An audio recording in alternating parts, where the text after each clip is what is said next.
and welcome to the Baschamania podcast. I love to roll the intro music right now, but we don't have any yet. Still working on that. So anybody who is either a Christian or a wrestling fan, or preferably both, is going to love today's episode. We've got three-time NCAA champion and three-time Big Ten champion Bo Nickal coming on the show. Bo is one of the best in the sport, no doubt. He's the 2019 U23 World Team member at 92 kilos. He's got so much going on as he gears up for the Tokyo Olympics next year. And more impressive than what he does on the mat is his character off the mat. He's just an all-around great guy. With that said, let's just get him on the show. How are you, Bo? Good, Justin. Doing well. How about you? Doing good, man. Last week was fun being in Jersey for the week. We probably can't really talk about what we were doing, but it was nice to have a little meeting last week at Fiddler's Elbow, get some stuff going. For sure. No doubt about that. Got to be excited for that. And, I was thinking this weekend about having you on. And, to get started, I've been blessed by being able to be in the Penn State room because we worked with Cal when he was still at Iowa State. And when he moved to Penn State, we were already kind of close. So I came down to Penn State as soon as he moved there. And he's always welcomed me into the room with wide open arms. So from day one, he would introduce me to everybody. And it's been so cool to have friendships with you guys as I see you guys young in the room. And I always tell everybody, since day one, you've been the guy that no matter what, you'll come from the other side of the wrestling room, say hello, shake somebody's hand, whether it's my hand, Don's, or whoever. And I think that's pretty cool. And I think that says a lot to your personality and who you are. But, one of the things I was wondering is when you first came to Penn State, did you feel that way? I know that we've talked about your recruiting trip and how well you felt recruited. But did you feel that welcomeness from day one? Yeah, definitely. I mean, the first time I visited Penn State, I came up to the coach's office. All the coaches were super welcoming. David was up there, Franklin Gomez was up there, and it was I just clicked with those guys immediately. It didn't really feel weird introductions. I needed to get to know these people. It felt like Right. I just had already known them for years, and as every guy on the team was the same way. Meeting the team, and it was all like we had been friends forever, and that just kind of felt immediately connected with them, and it was just pretty cool. And I think that we just try to keep that environment super welcoming, and just we're just being ourselves, not really trying to force anything. It's just I feel like everybody's very comfortable and just you can be themselves, Right. In the room, and that helps a lot. And I know that for you, it's funny. I think I've seen it personified in your life, but I know two of the things that were always important to Cal were the importance of having fun when you wrestle and the importance of faith. And I'm sure Right. when you came there, did you feel that instantly, okay, this is a place I can have fun when I'm wrestling, and wrestling will be fun? And the same with your faith, that you could live out your faith and not, I feel like the wrestling community is there's a lot of Christians in wrestling, but did you feel like you were open and you could have your faith to the full extent you wanted? Yeah, absolutely. That was one thing that was super important to me, especially since I came all the way to Penn State from Texas, and there was really nobody that I knew out here. It was Right. I didn't have family out here. I didn't have anybody like that I was super close with yet. But I felt like they were so welcoming, and I knew that that faith was super important part of all of our coaches' lives, and that was something that really meant a lot to me. And I felt like it helped me get plugged in almost immediately with churches and with youth groups, and just with a good group of friends and stuff. And that's something that is definitely, I feel talked about more and lived out more by our coaches than probably most coaching staffs, not only in wrestling but in any sport. And that's something that they really value, and I think that it really is just a huge part of their lives, and it shows in their actions and their character. Right. I remember the first time I came down to visit Cal, he was going house hunting, and I had to leave Sunday morning, but I remember him saying, you want to go to church with me today? And I'm like, dude, I'd love to. I'm like, I have to get home, and I was leaving at 4 or 5 a.m., so I was actually going to be able to make it home before our church service started here. But it was such a nice feeling that, you never know when you meet people and then you go somewhere, like you have a vision in mind of what somebody might be, like a coach or something, but it's cool. And then I've seen throughout your career, I've seen the whole time how you play out faith at the center and how you keep things fun. And one thing I was wondering too is, I remember last year, I can't remember if you remember this, but I remember you put on your Instagram story, you put a question of, when have you felt God's presence in your life? And there was a lot of super, super cool responses. But I don't know if you ever put what one time in your life was. And I was always curious about that. And I always just forgot to ask you. Yeah, I kind of just did that because, like, I was thinking about in my life and, like, where I feel God. And I did get a bunch of really, really cool responses. But I would say, like, that the times that I feel God, like, most profoundly are when I'm doing, like, it, or when I'm being, like, active and moving. Like, I feel him in wrestling practice for sure. I just know that, like, that's where I'm supposed to be. And it's such a cool feeling. Like, I didn't really start to do that until probably, like, halfway through my college career.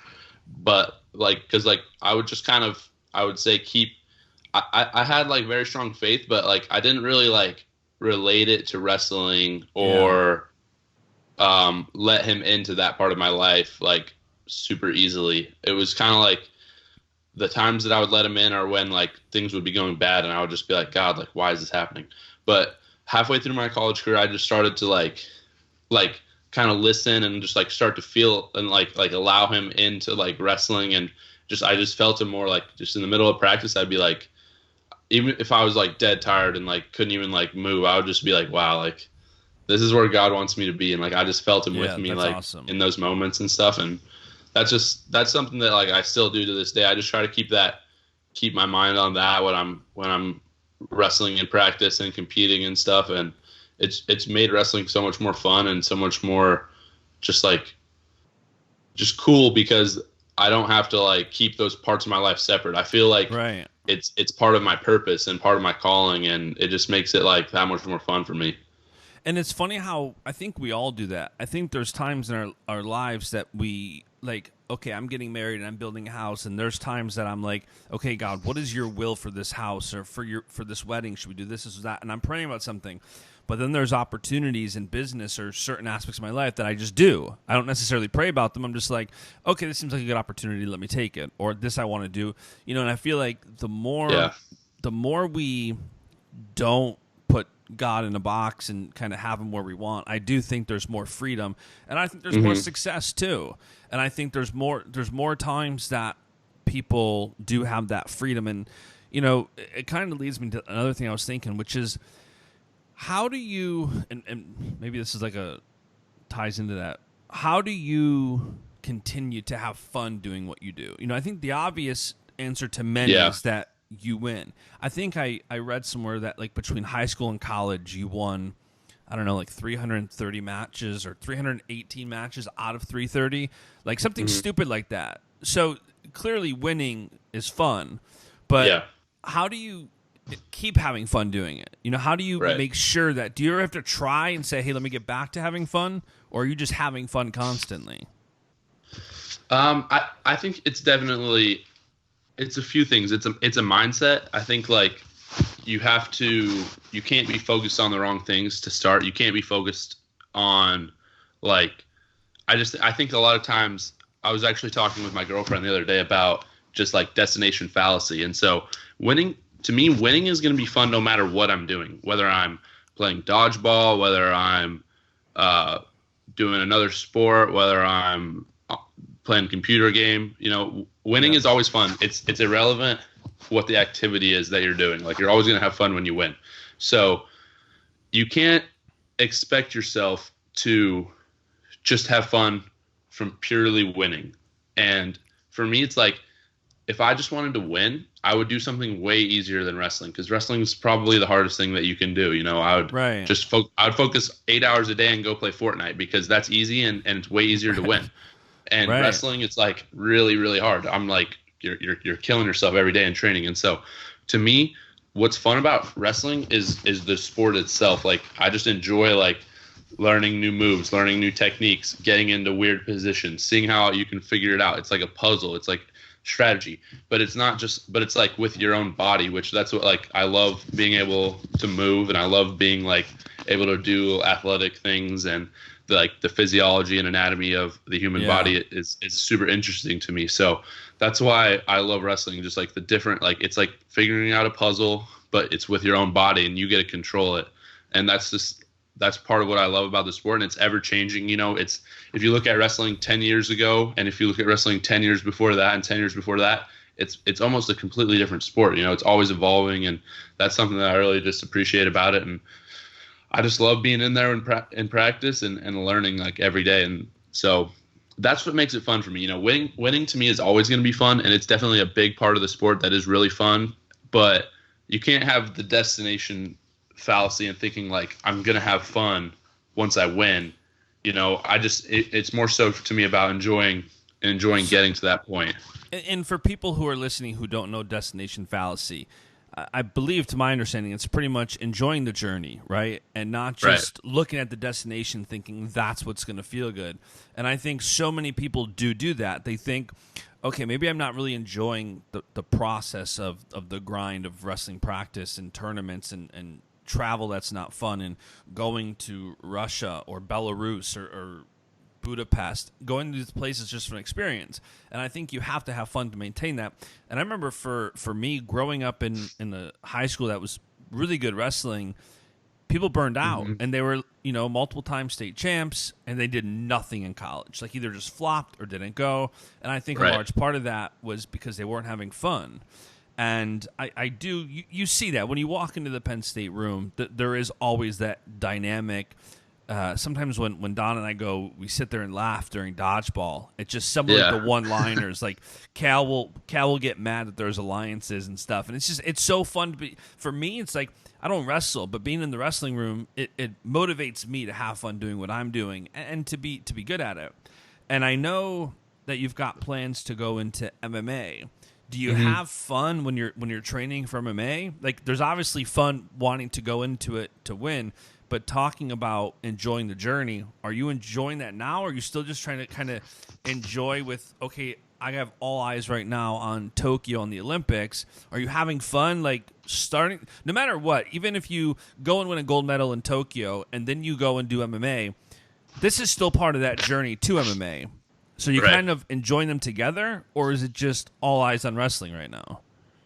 Yeah, so right now, for me, I'm 100% focused on wrestling. I'm focused on winning gold medal in 2020 and just being the best wrestler that I can possibly be. And that's what I'm focused on right now, and will be until I want to transition full time into MMA. You know, I have done a few sessions, like hitting pads and sparring and stuff like that. But I wouldn't even really call that training. That was more just like me doing it for fun. Like I do. Right. And going back to what you're saying, like, I do enjoy, really enjoy all the martial arts, you know, kickboxing, jiu-jitsu, Muay Thai, boxing, all that stuff. I really love it. I watch YouTube videos all day of like different martial arts and MMA and stuff. And I really am excited to transition to that, but right now wrestling is where my heart is, and I want to keep continuing to be the best wrestler that I can possibly be. But I have loved like just the training sessions that I've done in other disciplines, whether that being like boxing or jiu-jitsu, and those have been a lot of fun for me. So I'm excited for my future, and it feels good to know like that's what I want to move on to eventually. But right now I am focused on wrestling exclusively. And it's got to be nice, too, that, you know, wrestling's wrestling, whether it's folk style, freestyle, whatever. But it does have to be nice that you can focus now on one style and not worry about, you know, not worry about folk style, not worrying about the college season, just being in state college and doing what you do. Have you been able to, you know, change up your schedule a bit and kind of have a bit more freedom and enjoy it even more because of that? Since NCAA, my schedule's been pretty crazy, like just with traveling and stuff like that. So it's been nuts. Like I've been in so many different states, and I think I was tallying it up. And at one point, over like 4 days or 5 days, I was in like 7 different states. It was crazy. Wow. But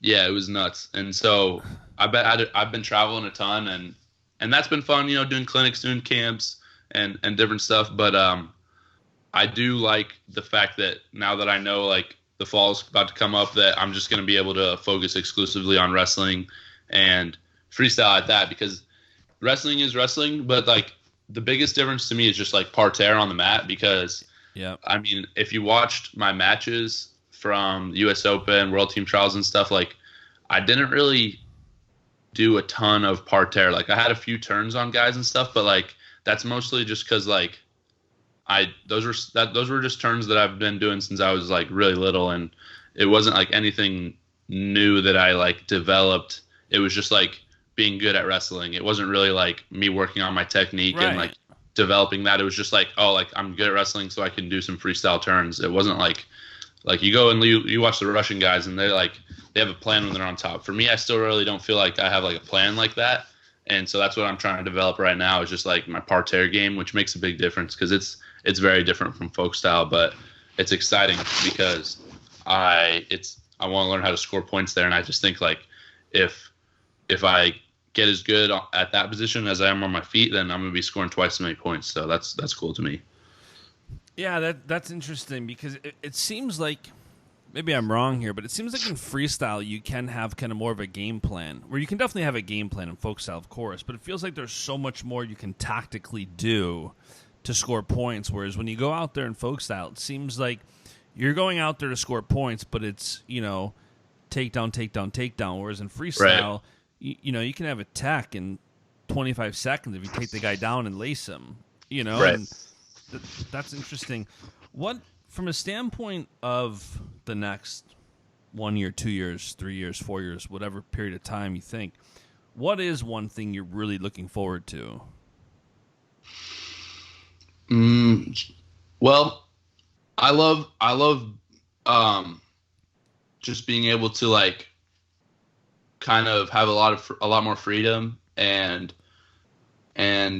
be able to just pick and choose what I want to do when I want to do it. And so like that's been really fun for me the last 6 months. And I think just like over the next 4 years, kind of I get to choose my own destiny, and that looking forward to like just having it under my control, leaving it in my own hands. Like before, like the last 5 years and before that too, it was always like, all right, like I had my coaches, I had my dad, I had like a schedule set out.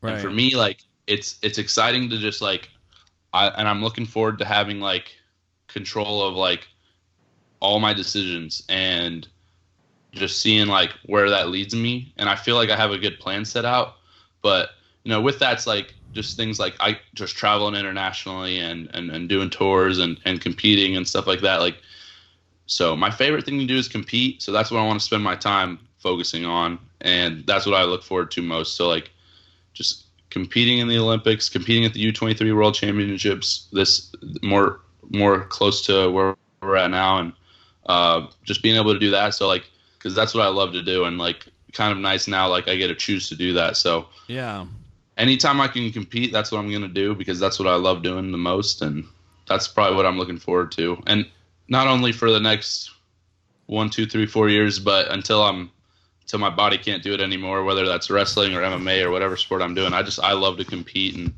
that's my favorite thing. I said I love practice. Practice is probably my favorite part of every day, and but like the actual like live competition, that's like my favorite thing to do for sure. Makes sense.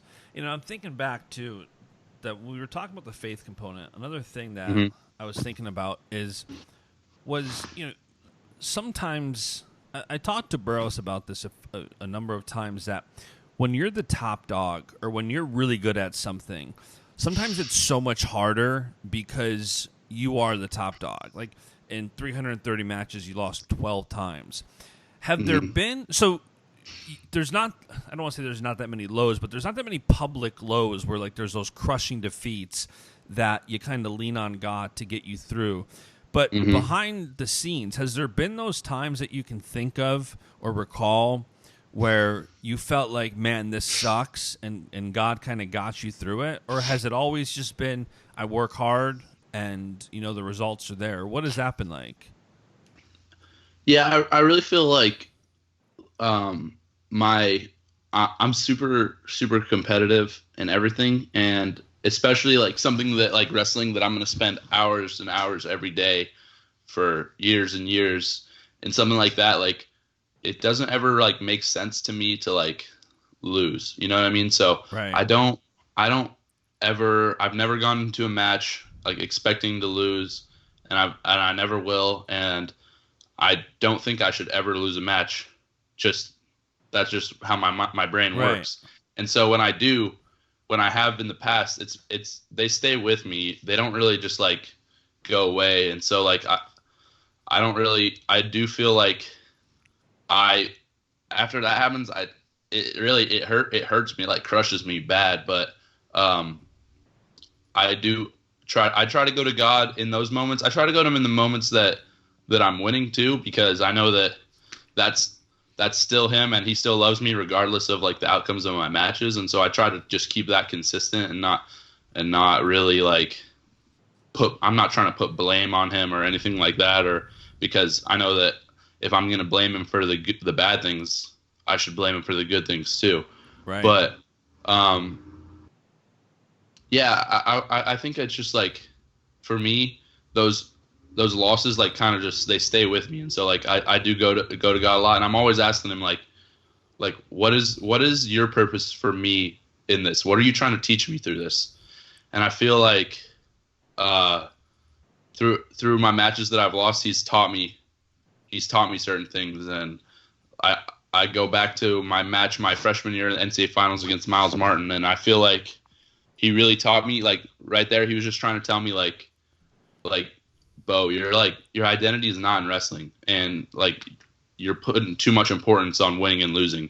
And that's something that I learned. I think I didn't really learn it until the next year when I won the NCAAs, because I felt what seemed like the lowest low, like just coming up short of my goal in the way that I did, and a guy that I had beat so many times already, like coming up short in that way, and then going all the way full circle to the next year, winning like the toughest bracket in the tournament and beating a guy that was like the pound for pound number one guy in the finals, and feeling both the terrible feeling after I lost and like the amazing feeling after I won.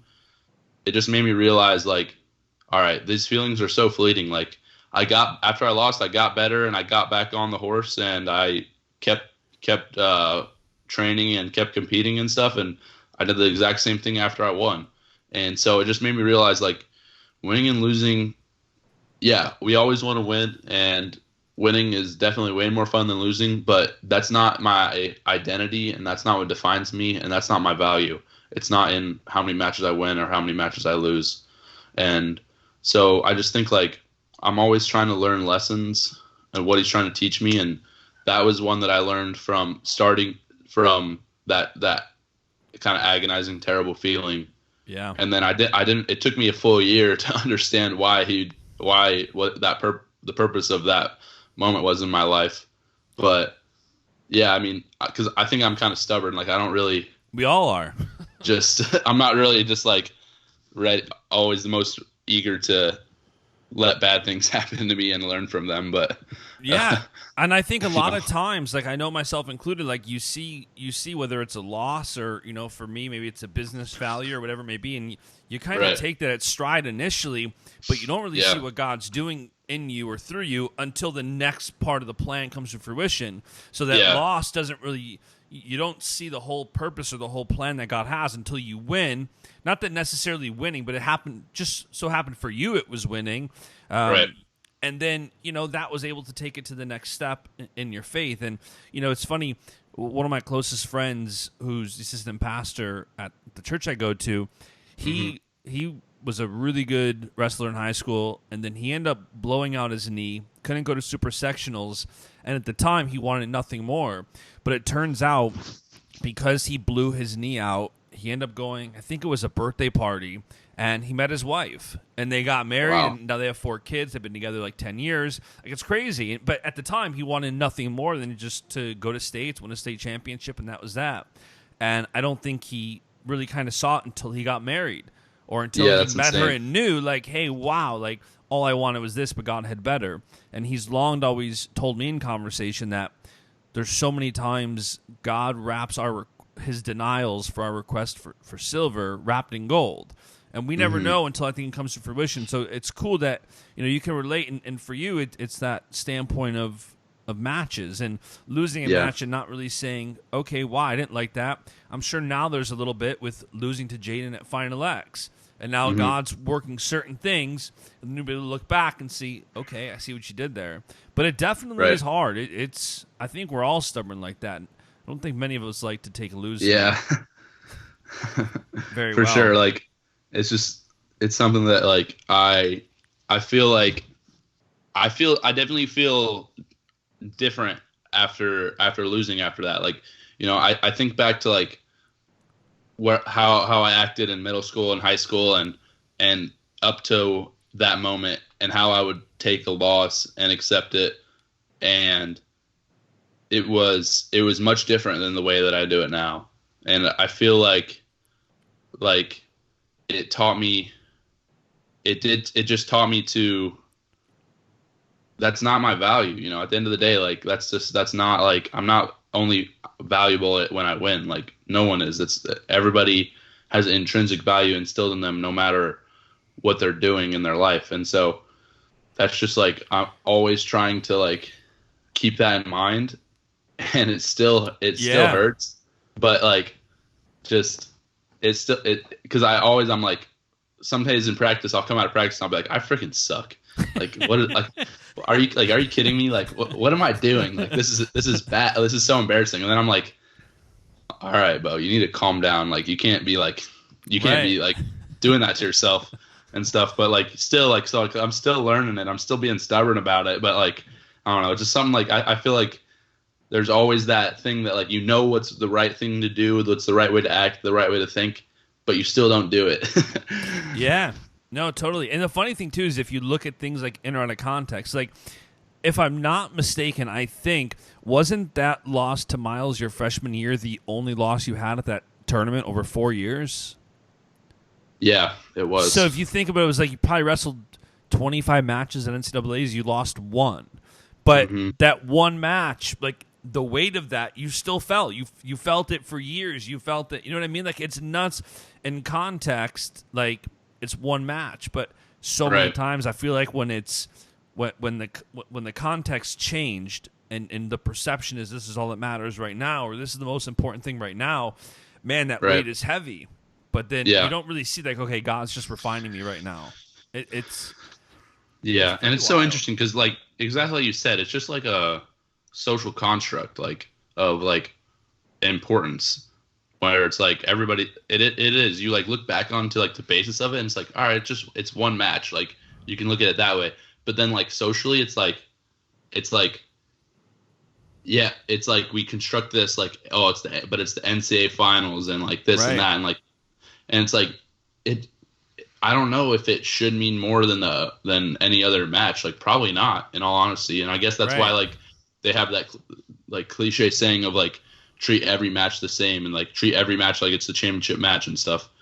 Right. Because and then they're like, but, like, yeah, I mean, it sucks losing that one, and it hit me deeper, but I think that, like, I had to, for God to teach me the lessons that I needed to learn. So totally. And if you look at it's always hard to do it, but you look at what would happen if you had won that match and God didn't work certain things through you, and maybe you lost your junior and senior year, or, it's easy sometimes to look back at losses when you have victories after and say, okay, God, I see what you did there. It's tough, I feel like, if you have a success or a win and then failure, and you would have said, okay, God, I would have traded the failure for earlier on if you would have taught me then, and I had that lesson with me longer, versus not really knowing. But I think that's a huge thing to be able to look back. And for me, I know being able to look back at losses encourages me in the future that if I'm going through something else, like, okay, God, I saw what you did then. You were with me then. You're with me now. Like, I know what the outcome can be. And I think that's crucial.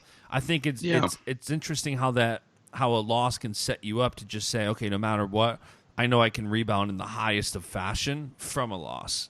And it can apply to anything in life. It just so happens that here, it's matches, but right.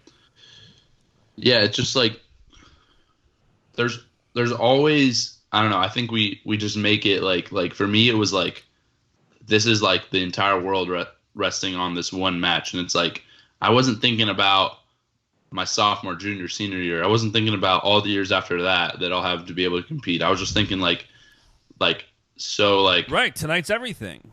Yeah, exactly. It's everything. And I think we get caught up in doing that like all the time, like, oh, this is everything.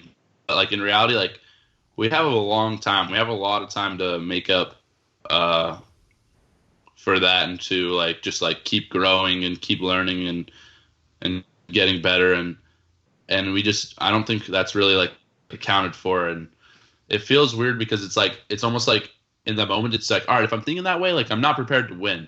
But like I don't think that's true, because like you can't, if you make it that much like your identity, you're just putting too much pressure on yourself to win, and it's never like going to be like a positive thing. Like there's probably like a ratio of pressure that's like an ideal amount for you to compete your best and stuff. I'm sure like sports psychologists have done studies on that.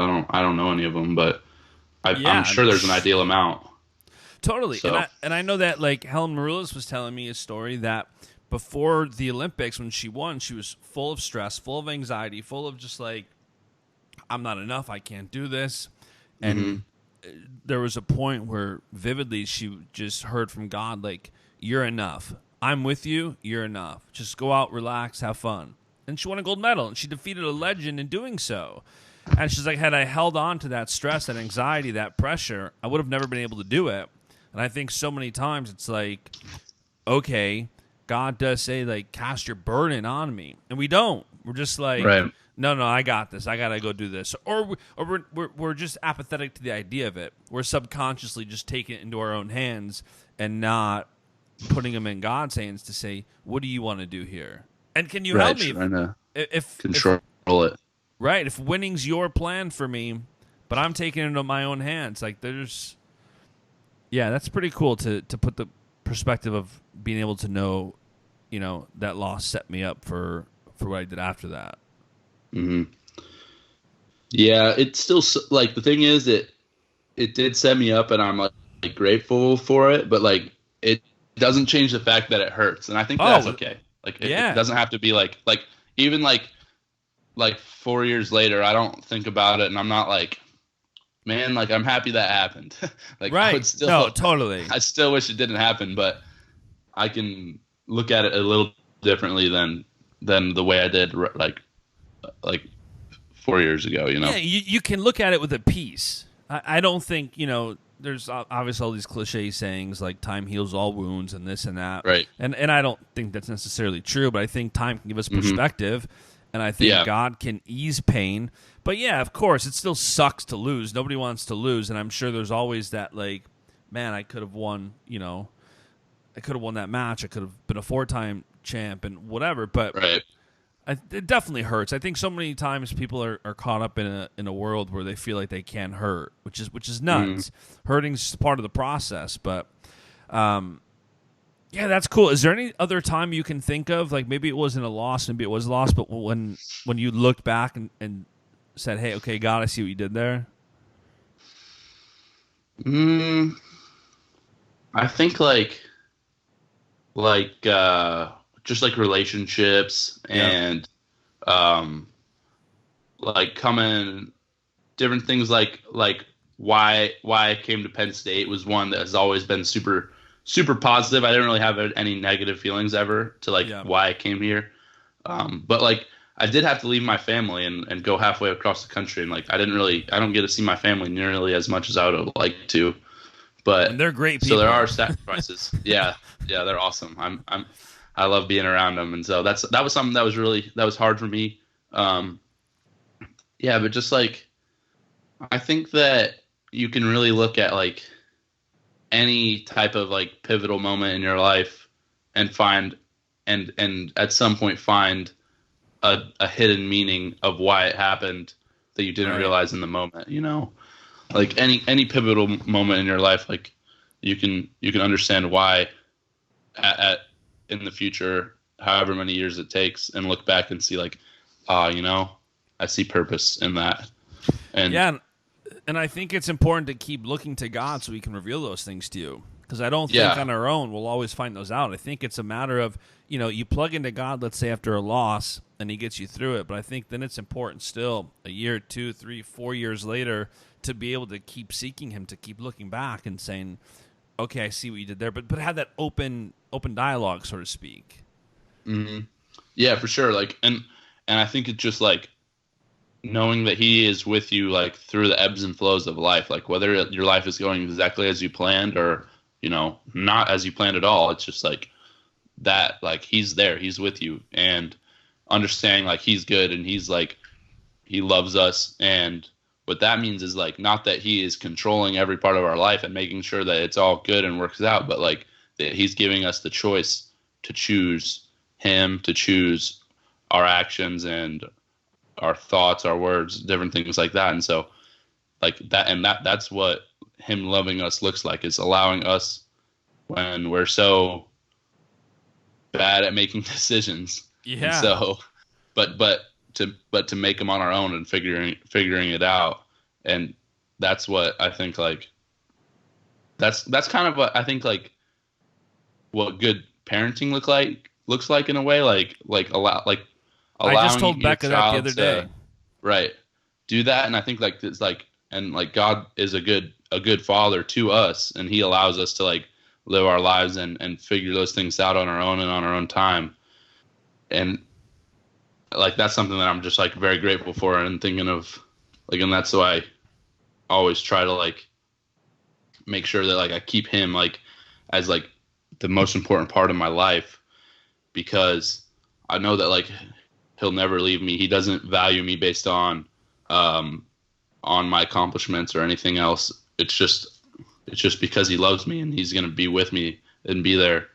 And I think like that's just something that I really have grown to appreciate, and that because life just doesn't always work out the way that you wanted to. And, for me, it seems like the last few years, like it has really, like, and I'm very like grateful for that. But I think that a lot of times when that happens, it's easy to like forget about Without God a and doubt. like think that you're in control and you're doing all of this, but like He's allowing it to happen, and still the same way He allows the bad to happen. And so it's just like always going back to like that foundation and that home base of Him and His love. Yeah, totally. And, I know one of the heart checks for me constantly is that, God's given me a lot of success, and I never want God to have to take it away from me to get my attention. And I think there's so many times in our lives, if we're not aware of, that it is God's doing, it's not ours, there's times I think that God says, okay, I'm not going to take this away from you, but I'm going to let this or that happen, and I want to get a hold of your heart again. And if that means you're not going to have this success so I can reach you, I'll allow that. And I think it's so crucial. Like, you never kind of want to have to hit rock bottom for that. So I think that's a good perspective to have. Mm-hmm. Yeah, definitely. Like, you shouldn't need to lose to learn. Like, that's kind of something that I've always thought, and that I try to keep in my mind, like when things are going well. Yeah. Without a doubt. All right, man. Well, listen, I know you got to keep training. I know you got to take the dog for a walk, I'm sure. Oh, no, your dog's with your parents, right? He's with my parents right now. He's coming back soon, though. Yeah, that's got to. Yeah. How is that being without him? I'd be going nuts. It sucks. It sucks. I missed him a lot, but he's coming back soon, so I'm excited to get him back. Oh, that's good. All right, man. Well, listen, go about your day. Thank you so much for taking the time to be on this podcast, and I'm sure we'll chat soon. No doubt. Thank you for having me, Justin. I appreciate it. My pleasure, man. Thanks. And that's today's show. Hope you guys enjoyed that conversation as much as I did and Bo did. If you liked it, be sure to let me know. Share it with a friend, with a family member. Share it with your Facebook friends. Share it on Twitter, whatever you want to do. But we would appreciate the love, especially as this is a new podcast and we're trying to reach as many people as we can. So thank you again for listening, and I'll be back shortly with another episode. Bye.